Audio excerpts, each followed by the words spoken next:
ये निवेशक बंधु, मैं वेट ही कर रहा था कि 6 बजें और सारे के सारे जितने भी इकोनॉमिक कैलेंडर के मेन इवेंट्स हैं वो सारे के सारे हो जाएं, उसके बाद वीडियो बनाता हूँ। तो इसी का वेट चल रहा था कि यूरोपियन सेंट्रल बैंक क्या करता है, इंटरेस्ट रेट बढ़ाता है कि नहीं। और उन्होंने 25 बेसिस पॉइंट यानी 0.25% इंटरेस्ट रेट बढ़ा दिया है। अब ये इसलिए कि जो उनकी इन्फ्लेशन है वो काफ़ी हाई चल रही है। अगर मैं मतलब एक एस्टीमेट वैसे ही लगा लो इस सबको देख के, तो 3.5% के अराउंड यहाँ पर एवरेज बनती है इसकी। ठीक है ना। अब 3.5% एवरेज बनती है, तो अभी जो इन्फ्लेशन चल रही है वो 5.3% चल रही है। मतलब जो अगस्त की इन्फ्लेशन आई है वो 5.3% है, राइट। 19 सितंबर को अगली इन्फ्लेशन का डेटा आना है। ठीक है। तो तब देखेंगे। बट अभी ये चल रहा है 5.3। पिछला था 5.3, इस बार आया है तो कुछ भी चेंज नहीं हुआ। तो इस वजह से उन्होंने इंटरेस्ट रेट बढ़ाने की सोची है, जबकि एक्सपेक्टेड था कि 4.25 रखेंगे, 4.5 कर दिया। अब इसका इम्पैक्ट यूरोपियन मार्केट पे तो बुरा होगा, और यूरोपियन मार्केट और एशियन मार्केट एक दूसरे से थोड़ा बहुत रिलेटेड ही हैं। तो मेरे हिसाब से मार्केट को इसका सेटबैक पहुंचना चाहिए। ठीक है ना। नहीं भी पहुंचेगा तो कोई बात नहीं, हम अपनी ट्रेड लेकर बैठे हैं। जैसे मैंने आपको कल बताया था कि मैं डीएलएफ में एंट्री लेके बैठा था। ठीक है। डीएलएफ में मैंने एंट्री ली थी 531 पे। हाँ, एंट्री लेके बैठा था मैंने एंट्री ली थी 12 सितंबर को। 12 सितंबर को जब नीचे गिर रहा था, तो 530 का पॉइंट मैंने क्या चुना, क्योंकि मुझे लगा कि भाई यहाँ से ये सपोर्ट खाएगा। ठीक है। अगर आप इसको 15 मिनट के चार्ट में देखोगे ना, तो आपको दिखेगा कि जब ये नीचे आने लगा तो यहाँ पर इसने एक विक बनाई थी। ठीक है। उसके बाद उसने एक इन्वर्टेड हैमर बनाया, थोड़ा ऊपर जाने की कोशिश की, बट फिर वो नीचे आ गया। नीचे आने के बाद थोड़ा स्ट्रगल किया, बट उसके बाद इस लाइन के ऊपर दोबारा से चढ़ गया आज। ठीक है ना। I was waiting for this. बाकी मेरी जो रिस्क रिवॉर्ड रेशो थी मैंने काफ़ी ज़्यादा स्ट्रेच करी है। करनी नहीं चाहिए अगर ऐसी सिचुएशंस हों, तो वॉलेटिलिटी बढ़ जाती है, नो डाउट। तो आपको आपकी स्क्रीन के ऊपर ज़्यादा लॉसेस भी शो हो रहे होते हैं। ठीक है ना। अब क्योंकि मैंने 10,000 का मैक्सिमम लॉस रखा था, अब 10,000 का लॉस होने के लिए, क्योंकि मेरे पास 2,000 क्वांटिटी थी, तो 526 के अराउंड मेरे को निकल जाना चाहिए था। ठीक है। लेकिन मेरे पास बफर था, क्योंकि ये जो 10,000 का लॉस है ना, ये मतलब बहुत माइन्यूट अमाउंट है। तो मेरी कैपिटल का जो 1% बनता है ना, अगर मैं यहाँ भी लगा लूँ तब भी वो 1% नहीं बन रहा था। तो I was okay with it कि मैं यहाँ पर 520 तक इसको ले गया। 520 वैसे भी थोड़ा सा इसका, अगर आप मंथली सपोर्ट चेक करो ना, तो 523 के अराउंड बैठता है। और 520 मैंने वैसे छोटा सा गैस लगा लिया कि देखो यहाँ पे ये कहीं सपोर्ट लेगा ऐसे। तो बाई चांस सीपीआई का डेटा हमारे फेवर में आ गया। फिर कल यूएस इन्फ्लेशन फेवर में नहीं आई। ठीक है। लेकिन वो एक रेंज में आ गई, इतनी ज़्यादा बढ़ के नहीं आई जितनी आनी चाहिए थी। और इस वजह से मैंने आपको वैसे बोला था कि इन्फ्लेशन हाई आई है तो कल शायद मार्केट गिरे, आज के बारे में बोला था। लेकिन मार्केट गिरी नहीं, क्यों? क्योंकि वहाँ पर मैंने ये नहीं देखा कि जो इंटरेस्ट रेट ट्रेडर्स होते हैं उनके क्या सेंटीमेंट है। तो 92% पहले सेंटीमेंट था कि इस बार फेड इंक्रीज़ नहीं करेगा इंटरेस्ट रेट। और कल का सीपीआई डेटा आने के बाद वो हो गया कि अब 97% पे पहुंच गया उनका सेंटीमेंट कि भाई नहीं इंक्रीज़ होगा। तो जिस वजह से मार्केट जो है वो आज चढ़ने लगी। ठीक है ना। चढ़ने की वजह से, क्योंकि मेरा तो एंट्री थी इसमें, और मेरा जो टारगेट था वो 544 के अराउंड था वैसे तो। ये देखो ना, मैं अगर मैग्नेट ऑन कर लूँ, इसको मैं टच करता हूँ, तो ये अराउंड दिस पॉइंट था, 543.65 था। ठीक है। तो मैंने काफ़ी कोशिश करी है कि मैं उसके आसपास काट सकूं। तो आई एग्जिटेड हियर 542.5, 542.53 पे मैंने एग्ज़िट किया है। और ये 21,400 बना के दे गया। कैसे? 2,000 क्वांटिटी थी, 531.2 वैसे मेरा बाय था, पर वो एवरेज दिखा रहा है 531.85। ठीक है ना। तो 531.8 को माइनस करोगे 532.5 तो 10.7 का आएगा। 10.7 को मल्टीप्लाई करो अराउंड इंटू 2000 से तो 21,400 बनता है। अब देखो कितना मिलता है, थोड़े बहुत चार्जेस कट जाएंगे तो आई होप 20,000 तो मिल ही जाएगा। बाकी मैंने सीधा लिख दिया 21,000 रुपये बने हैं, जो जो बने हैं वो बता दिया आपको, ठीक है ना। तो ये ट्रेड ऐसी थी कि वॉलेटिलिटी के अंदर थोड़ा सा सब्र रखना पड़ता है। अगर आपका व्यू ठीक है मार्केट को लेके तो अपने आप से ही मार्केट आपकी डायरेक्शन में चली जाती है। और डीएलएफ ने तो अभी अभी अपना मतलब लगा लो हाई तोड़ा है, ऑल टाइम हाई ही मान लो, क्योंकि 2007 के बाद से कभी ये ऊपर आया ही नहीं, ठीक है ना। तो इसने अपना 52 वीक हाई तोड़ लिया, 2-3 ईयर हाई तोड़ लिया, जो भी मान लो। तो हाई तोड़ने के बाद आपको क्या लगता है वहाँ से गिरना शुरू हो जाएगी मार्केट?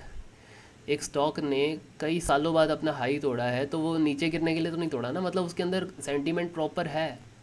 अब इंटरेस्ट रेट्स, अब क्योंकि इन्फ्लेशंस भी कंट्रोल्ड आ गई हैं तो इंटरेस्ट रेट इतने ज़्यादा भी नहीं बढ़ने के कि स्टॉक नीचे गिर जाएगा। रियल एस्टेट स्टॉक्स को इम्पैक्ट होता है इंटरेस्ट रेट से, ठीक है ना। अब इतना ज़्यादा इम्पैक्ट नहीं होगा क्योंकि अब इतने ज़्यादा इंटरेस्ट रेट इंक्रीज़ नहीं होंगे और hopefully end of this year और नेक्स्ट ईयर इंटरेस्ट रेट गिरने लग जाएंगे।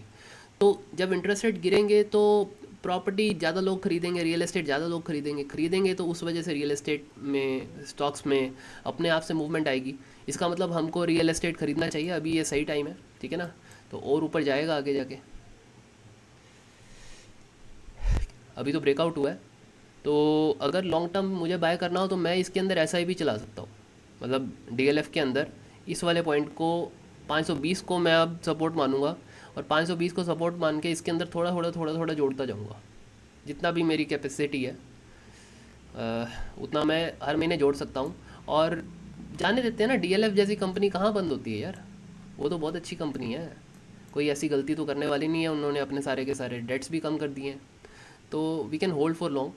आज का ट्रेड यही था। और साथ में मैंने एक ट्रेड लिया बेल में, भारतीय इलेक्ट्रॉनिक्स में। ये वैसे नीचे गिरा था पर क्योंकि इसमें टारगेट अचीव हो गया था, ठीक है ना। तो टारगेट अचीव होने के बाद नीचे आते, वैसे मैंने इसको एक बार ख़रीदा था 111 पे, ठीक है। एंड मैंने अपना टारगेट वही लगाया था 111 पे ख़रीदने के बाद, ठीक। पर I could not hold it that much. मैं ट्रेडर माइंडसेट हूँ यार, मैं इन्वेस्टिंग में पहुँचा नहीं हूँ अभी, मतलब बहुत पेशेंस की ज़रूरत है। 111 से 121 पे मैंने होल्ड किया, ठीक है। मैं आपको दिखाता हूँ मैंने क्या किया था। ये वाला जो हाई था ना 111 का, इसको जब ब्रेक किया तो मैंने बाय किया, ठीक है। और अराउंड 121 आई थिंक मैंने इसको निकाल दिया था। उसके बाद ये नीचे गया था पर ये इससे ऊपर जाता रहा, नहीं, इससे ऊपर गया, ये 126 तक गया था। पर जब ये नीचे जाने लगा तो मैं 121 के अराउंड निकल गया डर के, ठीक है। तो अब अगर आप हौसला रख जाओ तो यहाँ पर आप फिर बाय कर सकते हो, मतलब वो क्वांटिटी मेरी काफ़ी ज़्यादा थी। मेरे को पोजीशन साइजिंग पता थी लेकिन मैं अच्छे से अप्लाई नहीं करता, बट अब मैं पोजीशन साइजिंग प्रॉपर अप्लाई करता हूँ। इतनी ज़्यादा क्वांटिटी नहीं लगाता, मैंने उसमें 10-15 लाख रुपए आराम से लगा रखे थे, और 10-15 लाख रुपए आप लगा के ज़्यादा देर रुक नहीं सकते, ठीक है ना। फिर वो आप ट्रेडिंग कर सकते हो, जैसे मैंने डीएलएफ में करी। डीएलएफ में 10,000 रुपये, 10 लाख रुपए लगाए और 10,000 या 20,000 रुपये का स्टॉप लॉस रखा, रिस्क इतना ही रखा और ट्रेडिंग कर ली। पर इन्वेस्टिंग के मामले में एक तो आपको नीचे से बाय करना पड़ता है, ठीक है। और दूसरी बात, आपको थोड़ा थोड़ा लगाना पड़ता है, ये नहीं कि आप सारा का सारा पैसा एक बार में डाल दो। डाल सकते हो पर फिर वो प्राइस ऐसा होना चाहिए जो बार्गेन प्राइस होना चाहिए, और कंपनी अच्छी होनी चाहिए, कंपनी के अंदर कुछ नहीं होना चाहिए। वो ग्लोबल सेंटीमेंट्स के कारण मार्केट पूरी नीचे गिरे तब आप बाय कर सकते हो, वो बेस्ट अपॉर्चुनिटी है। पर ऐसा कुछ नहीं था। अब भारत इलेक्ट्रॉनिक्स की आप अगर जाके पी रेशियो चेक करोगे या फिर उसका बुक वैल्यू चेक करोगे, काफ़ी कम आएगी। तो 20-30 रुपये बुक वैल्यू है और 136 पे अभी चल रहा है। पर ऐसे मार्केट उसको गिरा नहीं देगी, ठीक है ना। तो हम वैसे स्टॉप लॉस लगा के बैठे हैं 133 का, कैश में पोजीशन है, ऑप्शंस में नहीं है, कोई लिवरेज नहीं ले रखी, तो मैक्सिमम लॉस मेरा इसमें अभी 10,000 का है 133 तक। मैंने 138.3 पे बाई किया, ठीक है। और मैक्सिमम अपना लॉस इतना होगा, तो मैं आपको ये मार्क करके दिखा देता हूँ।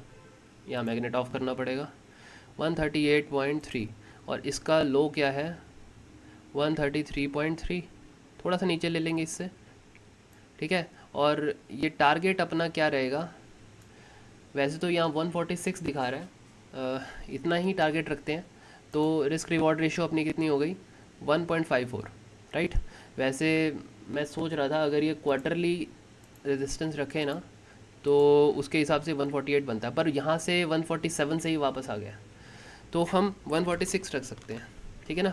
इसमें ज़्यादा प्रॉफिट नहीं होने वाला, 10,000 रुपये का रिस्क लिया है तो 15,000 रुपये का प्रॉफिट होगा। जब ये बनेगा लेके निकल जाऊंगा, एक दो दिन में जब भी बनता है, ठीक है। नहीं बनता तो लॉस लेके निकल जाऊंगा, किस्मत है, ठीक है। हर ट्रेड प्रॉफिटेबल नहीं हो सकती। यहाँ पर एक हैमर बना है एक किस्म से, हैमर मान लो, या मतलब एक रिवर्सल आई है, क्योंकि ये इसके बनने के बाद, इस पैटर्न के बनने के बाद, कुछ भी कह लो इसको, इसके बनने के बाद यहाँ पर मार्केट ऊपर खुली है और इसके इसके क्लोज के ऊपर ही काफ़ी बंद हुई है, एक हायर पॉइंट पे बंद हुई है, और साथ में 137.05 का यहाँ पे रेजिस्टेंस है। अगर आप इसको 15 मिनट या 5 मिनट के चार्ट पे देखो तो क्लोज वैसे 137.05 पे ही हुआ है, ठीक है ना। ये तो लास्ट 30 मिनट का वॉल्यूम वेटेड एवरेज लेना होता है, इस वजह से 136.8 का क्लोज दिखा रहे हैं, तो अपने लिए सही है, ठीक है। बाय कर रखा है, जब ये जाएगा और 146 पे आप पहुंचेगा देन वी विल एग्ज़िट। बाकी एक बार यहाँ भी सोचा जा सकता है 141.6 पे, तो उस हिसाब से ज़्यादा रिस्क रिवॉर्ड अच्छा नहीं है, तो हम एग्ज़िट कर जाएंगे। ब्रेकआउट तो दे ही चुका है, एक बार ये ब्रेकआउट दिया है, तो वी डोंट थिंक कि ब्रेकआउट ये फेक आउट हो गया। एक बार स्टॉक ब्रेकआउट कर दे उस प्राइस से तो एक बार लोगों के माइंड में आ जाता है कि भाई एक बार ये ट्रेंड टूट चुका है, ठीक है। आपको लगता है कि ये फेक आउट होता है, फेक आउट नहीं होता, फिर वो बस दोबारा ऊपर जाने की देरी होती है, ठीक है। ये सिर्फ थोड़े सेंटीमेंट्स चेंज हो चुके हैं कि हाँ इसने ट्रेंड ब्रेक कर दिया है, अब ये नीचे नहीं जाने का, ये ऊपर ही जाने का है। और वैसे भी आपको पता है पीएसयू कंपनी है, अभी चंद्रयान का इतनी अच्छी न्यूज़ सुनने को आ रही है, फिर आदित्य एल1 जो है वो जा रहा है, तो कैसे इलेक्ट्रॉनिक्स की कंपनी जिस जो इसमें लगी हुई है वो कैसे नीचे जा सकती है, राइट। और साथ में डिफेंसिव इक्विपमेंट बनाते हैं, वो तो हमेशा नीड रहेगी, ठीक है। तो भारत इलेक्ट्रॉनिक्स के पास तो ऑर्डर्स भी बहुत तगड़े हैं, ऑर्डर बुक इनकी आप देखोगे ना, देखो इनके अब कई ऑर्डर्स आए हैं इस साल। जैसे लास्ट अगस्त 28 को आया Bharat electronic bag order worth ₹33 billion. ये कम है क्या? तो प्राइस तो ऊपर जाएगा, ठीक है, थोड़ा वेट करने की देर है। बाकी ट्रेडिंग में भी मैं अभी देख रहा हूँ कि ये ऊपर ही जाएगा क्योंकि ये बन चुका है, ठीक है। तो होपफुली अच्छा हो। आज के लिए बस इतना ही। वीडियो अच्छी लगी हो तो यार शेयर करो अपने दोस्तों से। अपना चैनल कहाँ है, अभी 67 सब्सक्राइबर्स पे है, बस थोड़े तो जोड़ो यार। मैं हिम्मत कर रहा हूँ, आप सब लोग भी थोड़ी सी हिम्मत करो, दोस्तों से शेयर करो, सब्सक्राइब करो यार सारे के सारे। बाकी यार ये मत सोचो कि क्वेश्चन पूछूंगा तो क्या होगा, कमेंट सेक्शन में अपने क्वेश्चंस पूछ सकते हो। मुझे नहीं आएगा तो मैं पढ़ के बताऊंगा। मैं भी आप लोगों जैसा ट्रेडर ही हूँ, धीरे धीरे थोड़ा सा बेटर हो गया हूँ, ठीक है। पर लर्निंग तो हमेशा चालू रहेगी ना, मैं भी कहीं से पढ़ के आपको बताऊंगा अच्छे से। अगर मुझे आता हो मैं डायरेक्टली बता दूंगा। तो क्वेश्चंस पूछोगे, कम्युनिकेट करोगे, अपनी कम्युनिटी बनेगी और फिर अपन लोग बहुत आगे जाएंगे, ठीक है ना। क्या पता हम आगे जाके टीम बना लें कुछ और कुछ स्टार्ट कर दें, ठीक है ना। तो भाई अपनी क्वायरीज लिखो ताकि हम लोग इसमें कुछ करें, ठीक है ना। चलो मिलते हैं अगली वीडियो में। जय भोलेनाथ।